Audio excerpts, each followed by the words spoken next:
విశాఖపట్నం ఉక్కు కర్మాగారానికి రెండో విడత ఆర్థిక సాయం చేయాలని కేంద్రం నిర్ణయించింది. ఉద్యోగులకు జీతాలు ఇవ్వలేని స్థితికి చేరిన ప్లాంట్కు సీఎం చంద్రబాబు అభ్యర్థుల మేరకు కేంద్రం గతేడాది జనవరిలో 11,440 కోట్ల ప్యాకేజీ ప్రకటించింది. ఉక్కు శాఖ చెప్పినవన్నీ చేయడం, మూతపడిన మూడో బ్లాస్ట్ ఫర్నేస్ ను వినియోగంలోకి తేవడంతో ఉత్పత్తి పెరిగింది. ఈ ఏడాది జనవరిలో కర్మాగారం 54 కోట్ల లాభాన్ని నమోదు చేసింది. స్టీల్ తయారీకి అవసరమైన కోక్ ప్లాంట్లోనే తయారవుతుంది. విదేశాల నుంచి కోకింగ్ కోల్ దిగుమతి చేసుకుని కోక్ ఓవెన్ బ్యాటరీల ద్వారా కోక్ తయారు చేస్తారు. మొత్తం 5 బ్యాటరీలు ఉండగా వాటిలో 2, 3, 4 పూర్తిగా పాడైపోయాయి. దాంతో వాటిని మార్చి నెలాఖరులో మూసేశారు.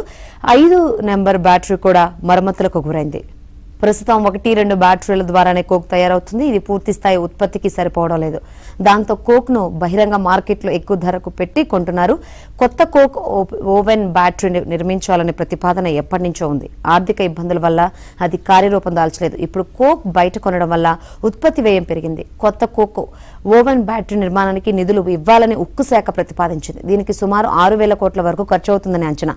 ఇంకా మరికొన్ని పనులకు కలిపి మొత్తం 8,097 కోట్ల ఆర్థిక సాయం కావాలని ఆర్థిక శాఖకు ప్రతిపాదించింది.